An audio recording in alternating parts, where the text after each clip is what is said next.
Sudah 4 tahun Rohim meninggalkan tanah kelahirannya di desa Sukajadi, sebuah desa kecil di pinggiran Kabupaten Garut. Ia merantau ke Sumatera, bekerja serabutan dari buruh pabrik sampai kuli bangunan. Awalnya ia masih rutin mengirim kabar lewat telepon. Sesekali video call dengan ibunya, Bu Sukmini, satu-satunya keluarga yang tersisa setelah ayahnya meninggal saat ia masih SMA. Namun, setahun terakhir komunikasi itu terputus. Awalnya, Rohim mengira itu hanya masalah sinyal kampung yang buruk. Tapi bulan berganti bulan, tidak ada kabar. Beberapa kali ia coba menghubungi nomor lama ibunya, tapi selalu mati. Tidak ada tanda-tanda. Hati kecilnya gelisah. Tapi kesibukan dan kerasnya hidup di tanah rantau membuat Rohim menunda pulang. Sampai pada suatu malam saat hujan deras mengguyur mes tempatnya tinggal, ia bermimpi. Ia melihat ibunya berdiri di depan rumah, memanggil-manggil namanya dengan suara serak dan wajah yang basah kuyup. Keesokan harinya, tanpa pikir panjang, Rohim memutuskan berhenti dari pekerjaannya dan pulang. Ada sesuatu yang terasa mendesak, seakan-akan waktu tidak berpihak lagi. Perjalanan pulang memakan waktu 2 hari 2 malam. Dari pelabuhan, menyeberang menggunakan kapal, dilanjutkan naik bus malam ke Garut. Sepanjang perjalanan, Rohim nyaris tidak tidur. Hatinya campur aduk antara rindu dan cemas.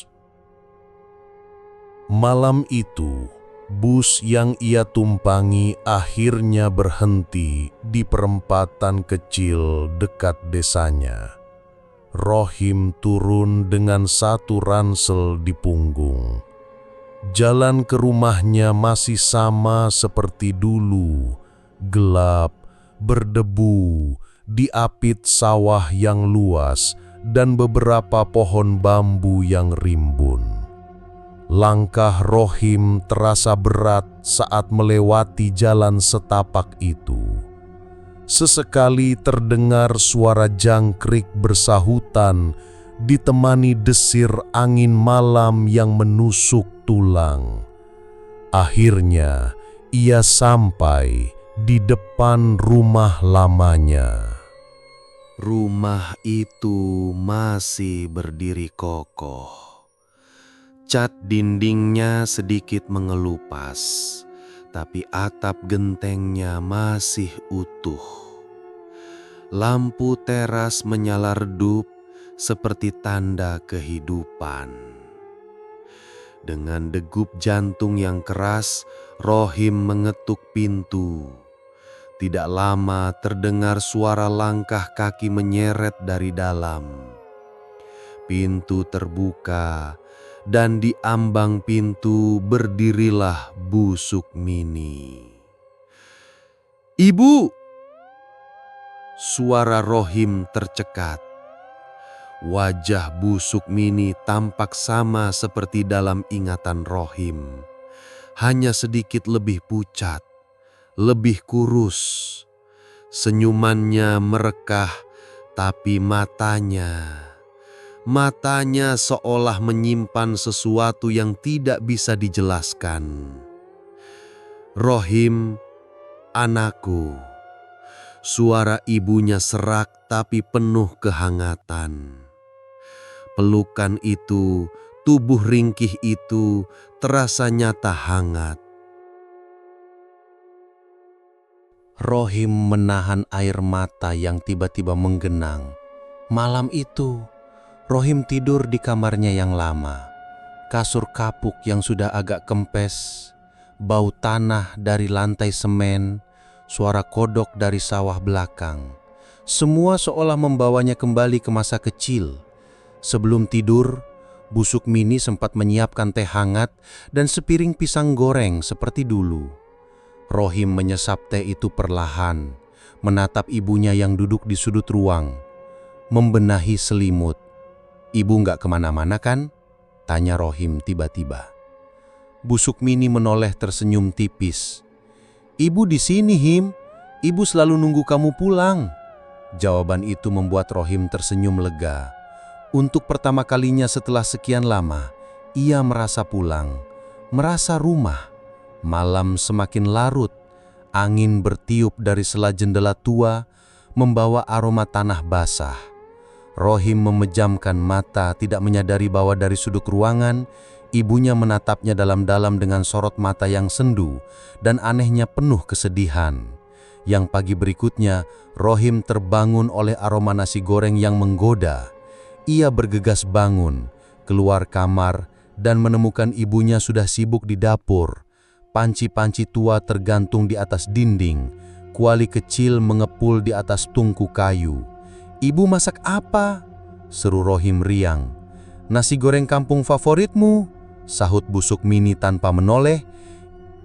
Rohim tersenyum. Rasanya seperti tidak pernah pergi. Seakan tahun itu hanyalah mimpi panjang yang akhirnya berakhir saat sarapan. Rohim bercerita panjang lebar tentang pengalamannya di Sumatera, tentang kerasnya hidup di rantau, tentang keinginannya untuk mencari kerja di kota terdekat agar bisa tetap dekat dengan ibunya. Busuk Mini hanya mendengarkan mengangguk-angguk pelan. Sesekali matanya berkaca-kaca. "Yang penting kamu di rumah, Him. Ibu gak butuh apa-apa, cuman butuh kamu pulang," kata ibunya lirih. Rohim menggenggam tangan ibunya erat-erat. Tangan itu dingin, kurus, penuh guratan usia. Di luar, matahari pagi perlahan merayap naik. Bayangan pepohonan bergoyang tertiup angin. Segalanya tampak normal. Namun Rohim tidak sadar di balik semua kehangatan itu ada sesuatu yang salah. Sesuatu yang samar seperti kabut tipis yang menyelimuti rumah itu. Hari kedua setelah kepulangan Rohim berjalan tenang. Ia membantu ibunya membersihkan rumah, menambal genteng bocor, bahkan membetulkan pagar bambu di pekarangan depan yang sudah hampir roboh. Setiap sore, Rohim duduk di beranda, menyeruput kopi panas sambil memandang sawah yang menguning. Bau rumput basah dan tanah lempung menyeruak di udara. Burung-burung pipit berterbangan rendah, dan anak-anak kecil berlarian di jalanan tanah. Desa Sukajadi memang tidak banyak berubah. Masih sepi, masih sederhana. Hanya saja Rohim merasa suasananya kini lebih sendu. Ada yang ganjil, tapi ia belum bisa menunjuk apa tepatnya. Suatu sore ketika Rohim sedang menyapu halaman, lewatlah Pak Jarwo, tetangga lama mereka. Lelaki tua itu berjalan perlahan sambil membawa keranjang bambu berisi hasil kebun. Pak Jarwo berhenti di pagar, menatap Rohim dengan sorot mata heran. "Him, kamu udah pulang?" sapanya. "Iya Pak Jarwo." Rohim tersenyum ramah. "Baru 2 hari ini." Pak Jarwo mengangguk perlahan. Matanya melirik ke arah rumah, lalu kembali menatap Rohim dengan raut aneh. Seakan ingin mengatakan sesuatu, tapi ragu. "Alhamdulillah, ibu juga sehat-sehat saja Pak di rumah." Tambah Rohim cepat berusaha menghapus kecanggungan. Pak Jarwo membuka mulutnya, tapi hanya menghela napas panjang. Syukur, yang penting kamu udah pulang. Gumamnya lalu berlalu sambil menunduk. Rohim hanya mengangkat bahu menganggap itu sikap biasa dari orang tua. Namun malamnya, saat Rohim hendak tidur, ia mendengar sesuatu. Dari arah dapur terdengar suara berbisik-bisik samar seperti suara ibunya berbicara dengan seseorang. Rohim bangkit, berjalan perlahan ke dapur. Namun saat ia sampai di sana tidak ada siapa-siapa. Hanya panci dan kuali tua yang tergantung diam dan angin yang mengayunkan tirai tipis jendela. "Ibu," panggil Rohim pelan. Tidak ada jawaban. Suara-suara itu lenyap seketika seperti ditiup angin. Dengan perasaan ganjil, Rohim kembali ke kamarnya. Namun, sepanjang malam ia tidur gelisah, merasa seolah ada mata yang mengawasinya dari sudut-sudut gelap rumah itu. Hari-hari berikutnya, kejadian-kejadian aneh mulai bermunculan. Pagi-pagi, Rohim sering menemukan pintu dapur terbuka, padahal ia yakin sudah menguncinya malam sebelumnya. Sesekali, ia mencium bau anyir yang kuat di dalam rumah, seperti bau tanah basah bercampur kemenyan. Suatu malam, saat ia hendak ke kamar mandi di belakang rumah, ia melihat bayangan ibunya berdiri membelakanginya di ujung lorong gelap. "Ibu," panggilnya. Namun saat ia mendekat, sosok itu perlahan memudar, seolah larut dalam kegelapan. Berkali-kali Rohim mencoba mengabaikannya. Ia menepis pikiran buruk itu, menganggapnya hanya kelelahan atau imajinasi akibat lama hidup di kota besar. Namun, keraguan perlahan-lahan mulai menggerogoti hatinya. Senyum ibunya, caranya berbicara, bahkan cara ia bergerak. Semuanya terasa sedikit berbeda, seperti ada sesuatu yang meniru ibunya, namun tidak sepenuhnya sama. Suatu sore, Rohim memutuskan untuk main ke warung Bu Yeti, tetangga yang dulu akrab dengan keluarganya. Bu Yeti menyambutnya dengan ramah, namun ada ketegangan halus di wajahnya. Kangen juga, udah lama gak lihat kamu," katanya sambil menuangkan teh manis. Ibu sehat ya di rumah?" tanyanya pelan. "Alhamdulillah Bu, Ibu sehat," jawab Rohim. Bu Yeti terdiam lama, menatap cangkir teh di tangannya. Ada keheningan aneh yang membuat Rohim gelisah. Bu Yeti kenapa ya? Semua orang kayaknya kalau ketemu saya mukanya aneh. Rohim akhirnya bertanya, mencoba bercanda.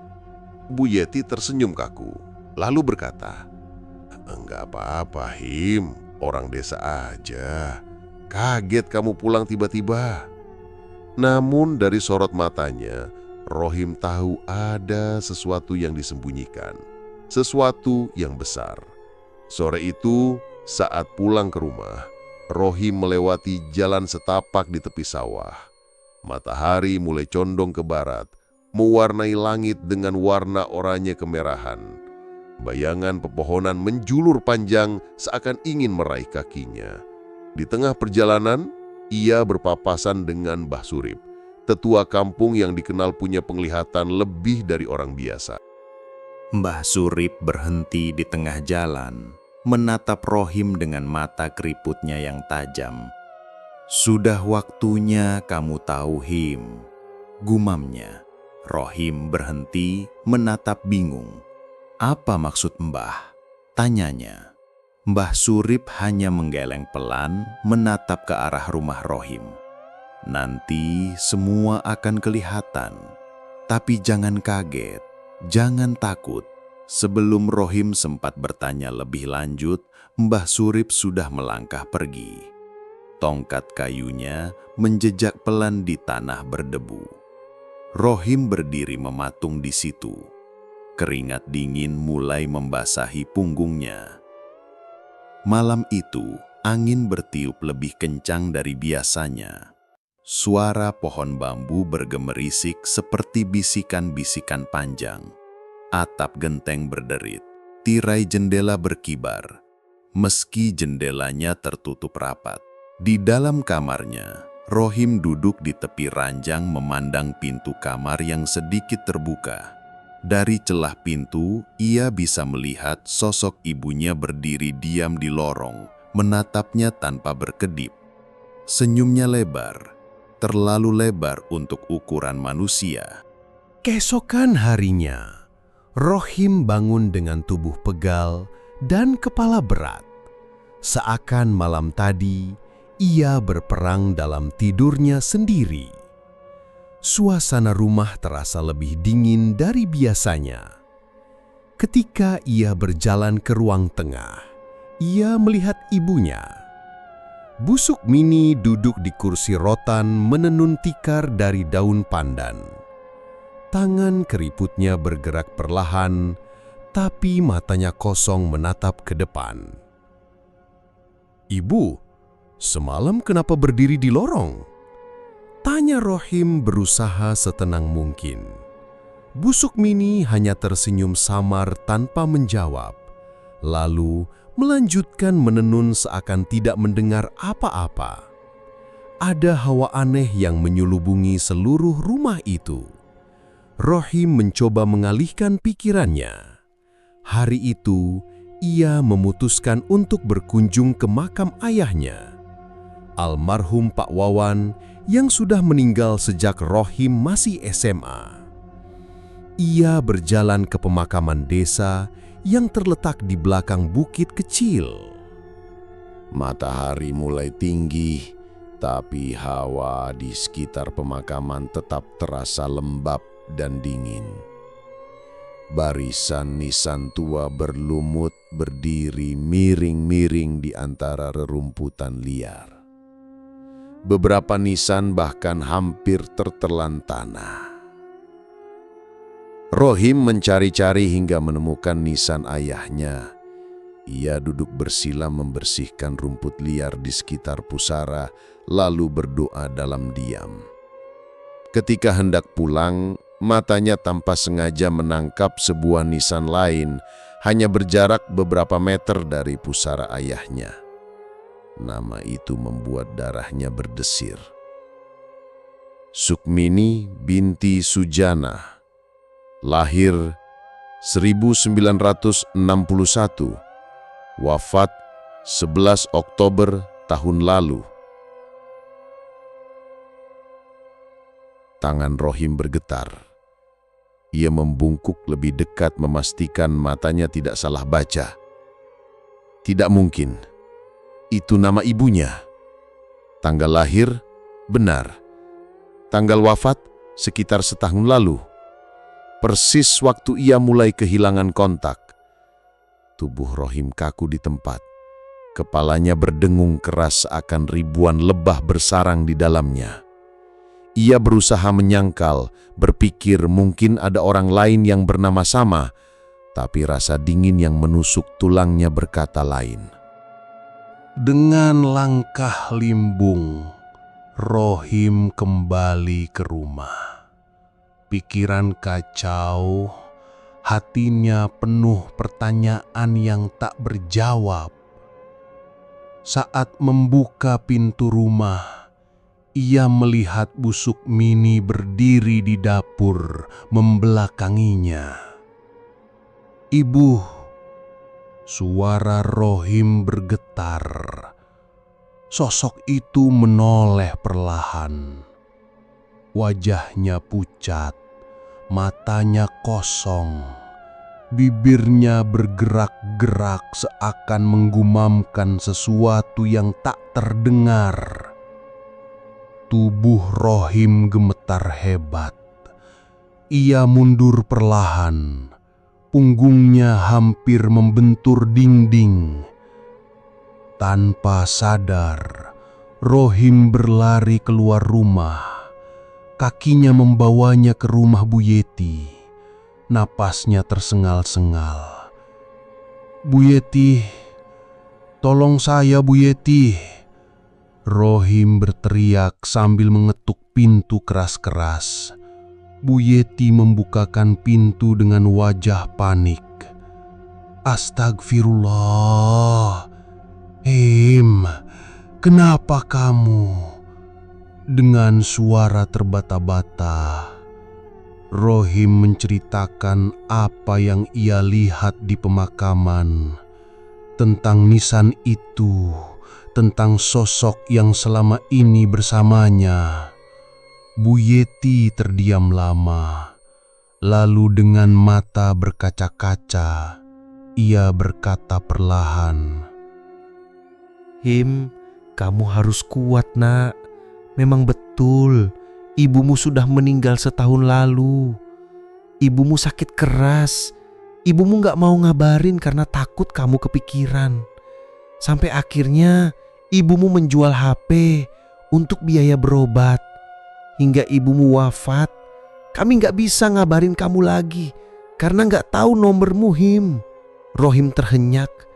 Jantungnya seakan diremas tangan tak kasat mata. "Tapi saya tinggal serumah dengan beliau. Saya ngobrol, saya makan bareng." Rohim berteriak setengah tak percaya. Bu Yeti menghela nafas panjang lagi. "Semua orang di kampung ini tahu, Nak. Tapi kami gak tega bilang. Takut kamu syok. Tapi tiap malam kami lihat rumahmu itu gelap, kosong, sepi. Tapi kamu sendiri di sana kayak ngobrol dengan seseorang." Air mata Rohim mulai jatuh tanpa ia sadari. "Tapi ibu tiap hari masakin saya. Tiap sore kami ngobrol di teras," gumamnya patah-patah. Bu Yeti menggenggam tangan Rohim erat. "Itu bukan ibumu lagi, Him. Yang ada di rumahmu bukan manusia." Malam itu, Rohim tidak kembali ke rumah, bermalam di rumah Bu Yeti. Duduk termenung di sudut ruangan sambil memeluk lutut. Kepalanya penuh dengan kenangan. Obrolannya dengan ibunya, makanan yang ia makan, tawa mereka. Semua kini terasa menyeramkan. Siapa yang sebenarnya menemaninya selama ini? Apa yang diinginkan sosok itu darinya? Sementara di luar, angin malam berhembus keras, membawa bisikan yang berputar-putar di telinganya. "Rohim, pulanglah, Nak." Suara itu sayup-sayup terdengar memanggil dari arah rumahnya. Malam itu Rohim sulit tidur. Meski ia sudah berada di rumah Bu Yeti, agak jauh dari rumahnya. Namun bayangan wajah ibu masih terus menghantuinya. Telinganya seakan tetap mendengar suara langkah di dapur, suara panci beradu, tawa kecil ibunya. Jam dinding berdetak keras di dalam sunyi. Bu Yeti yang tidur di ruang tengah bersamanya sudah terlelap. Tapi Rohim tetap terjaga duduk memeluk lutut di sudut ruangan.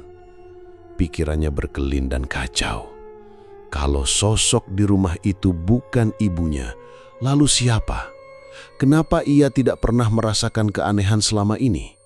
Ataukah sebenarnya ada tanda-tanda? Tapi ia terlalu keras kepala untuk menyadarinya. Sekitar pukul 1 dini hari, ada ketukan halus di pintu rumah Bu Yeti. Rohim langsung menegang. Ketukan itu berulang pelan tapi menuntut. Bu Yeti berguling dalam tidurnya. Tampaknya tidak mendengar. Sementara Rohim perlahan berdiri melangkah ke arah pintu. Suara ketukan semakin jelas, diselingi suara lirih memanggil. "Im, pulanglah, Nak. Ibu kangen." Darah Rohim terasa membeku. Itu suara ibunya. Tanpa sadar, Rohim membuka pintu sedikit. Angin malam langsung menyapu masuk. Di luar berdiri sosok busuk Mini, mengenakan daster lusuh berwarna kelabu. Rambutnya tergerai acak-acakan. Wajahnya pucat kebiruan, tapi senyuman itu sama persis seperti yang selama ini Rohim lihat setiap hari.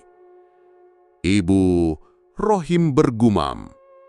Sosok itu mengulurkan tangan. "Pulang, nak. Jangan tinggalkan ibu sendirian."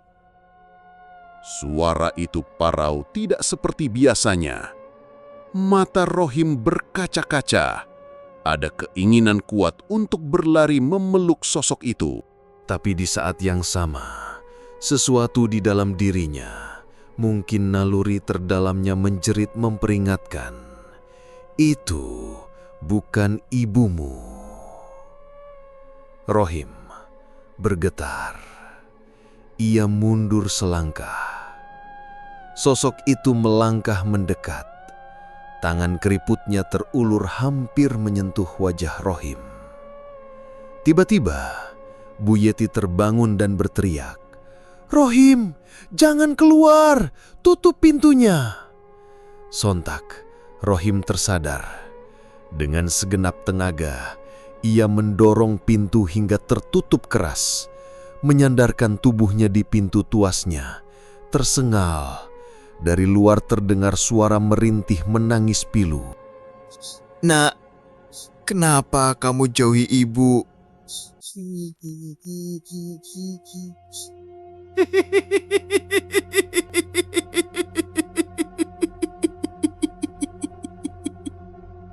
Tangisan itu perlahan berubah menjadi tawa kecil, kemudian menjadi tawa keras mengerikan yang bergaung di seluruh pekarangan. Bu Yeti mendekap Rohim yang gemetaran membacakan ayat-ayat suci dengan suara gemetar. Pagi harinya, setelah azan subuh berkumandang, suasana baru meredah. Matahari perlahan muncul di ufuk timur, mengusir kabut dingin yang menyelimuti desa. Dengan didampingi Bu Yeti, Pak RT dan beberapa warga, Rohim akhirnya memberanikan diri kembali ke rumah lamanya.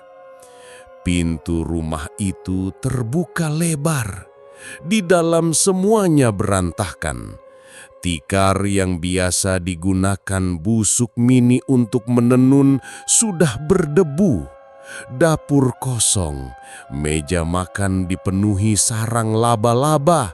Seolah tidak ada kehidupan di rumah itu selama bertahun-tahun. Rohim berjalan perlahan ke kamar ibunya. Di sana ia menemukan sebuah foto keluarga lama, kusam dan berdebu, diletakkan di atas bantal. Ada catatan kecil di balik bingkai foto itu. Tulisannya miring dan goyah.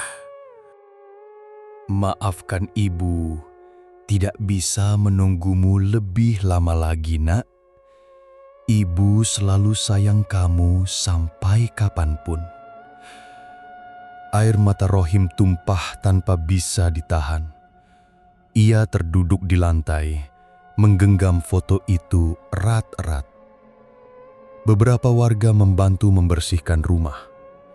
Bu Yeti memanggil seorang ustadz untuk memimpin doa dan tahlilan kecil di rumah itu, agar roh almarhumah Bu Sukmini tenang dan tidak lagi bergentayangan, ataupun hal gaib lainnya yang mengganggu bisa pergi. Selama doa berlangsung, beberapa warga mengaku sempat melihat penampakan Bu Sukmini berdiri di depan rumah tengah, memperhatikan. Kini semua berharap arwah beliau bisa beristirahat dengan tenang. Malam harinya setelah semua beres, Rohim duduk sendirian di teras rumah. Angin malam berhembus lembut. Tidak ada lagi suara langkah. Tidak ada lagi tawa kecil. Hanya keheningan dan gemuruh lembut suara serangga malam.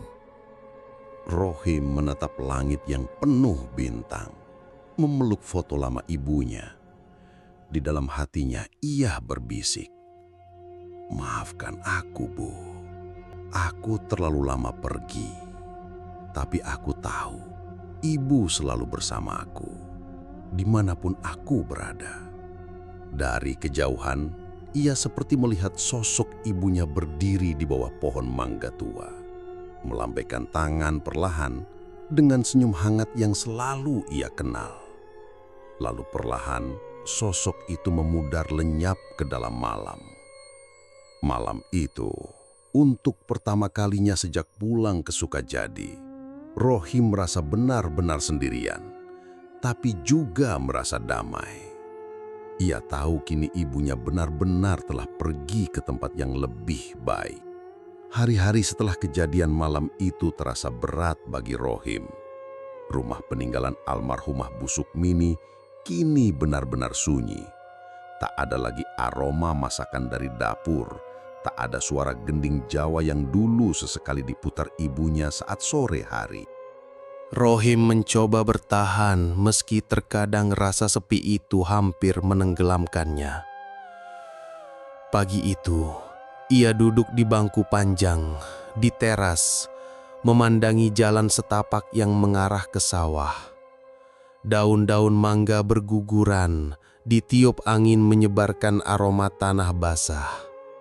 Pak RT sempat mampir, membawa beberapa ikat daun singkong dan pisang hasil kebun.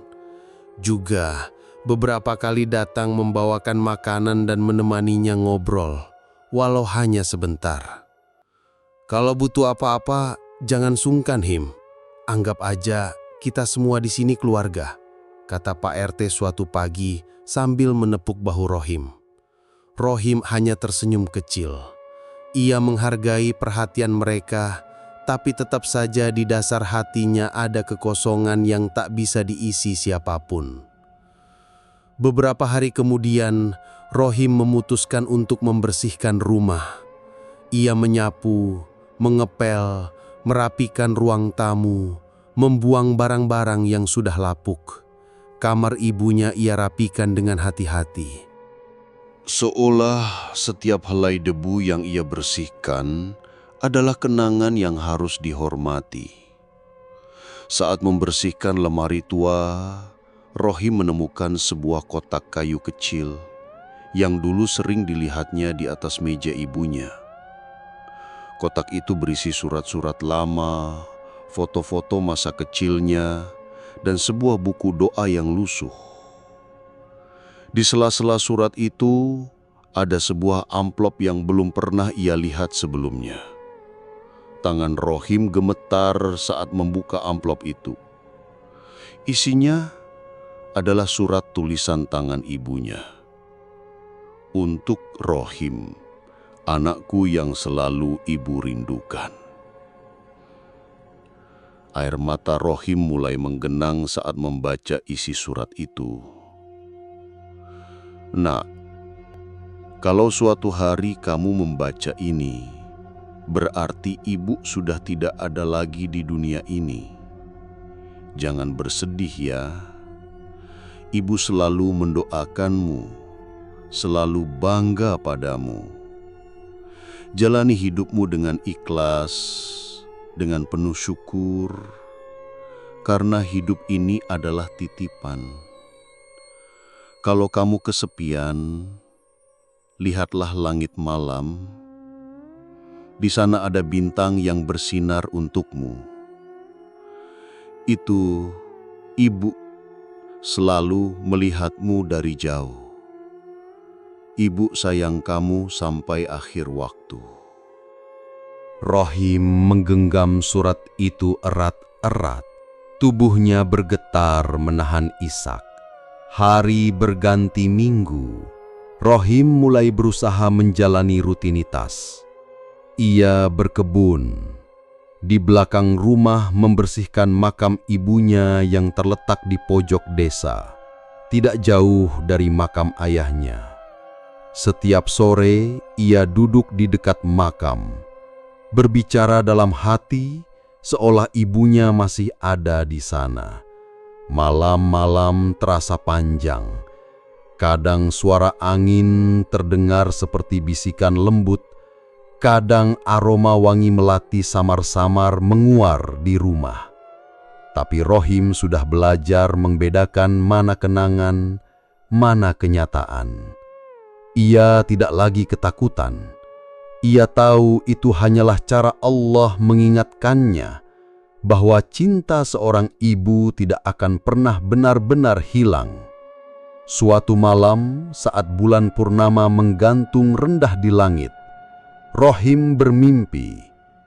Dalam mimpinya, ia melihat ibunya duduk di teras rumah, mengenakan daster favoritnya sambil menenun tikar. Ibunya tersenyum, melambaikan tangan dan berkata, Im, sudah saatnya kamu melangkah ke depan. Jangan terus memandang ke belakang. Ibu akan selalu ada di sini. Di hatimu. Terbangun, ia merasa hatinya sedikit lebih ringan. Esok paginya, ia memutuskan sesuatu. Ia akan tetap tinggal di Sukajadi meneruskan hidup di rumah kecil itu. Bukan karena tidak ada pilihan lain, tapi karena disitulah kenangan dan doa-doa ibunya tertinggal.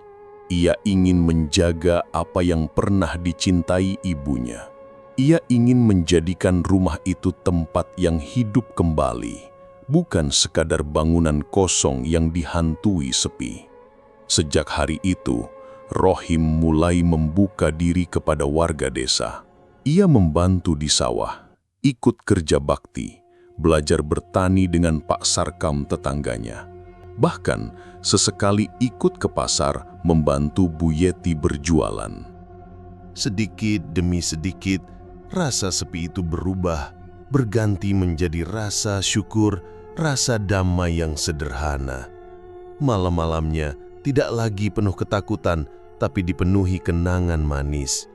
Ia tahu selama ia hidup dengan baik, ibunya pasti tersenyum di sana, di tempat yang jauh di balik bintang-bintang. Namun tanpa Rohim ketahui, sesuatu masih diam-diam mengawasinya dari balik bayang-bayang rumah tua itu. Sesuatu yang belum sepenuhnya pergi, tapi Rohim sudah siap. Apapun itu, ia tahu ia tidak sendirian lagi. Karena cinta dan doa ibunya selalu ada, tak terlihat tapi nyata. Terima kasih yang sudah hadir dan menonton atau mendengarkan cerita ini.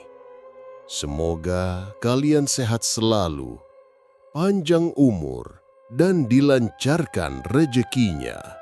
Amin. Mohon maaf jika ada kata yang kurang berkenan. Dukung terus channel ini agar terus semangat berkarya untuk menghibur kalian semua. Terima kasih.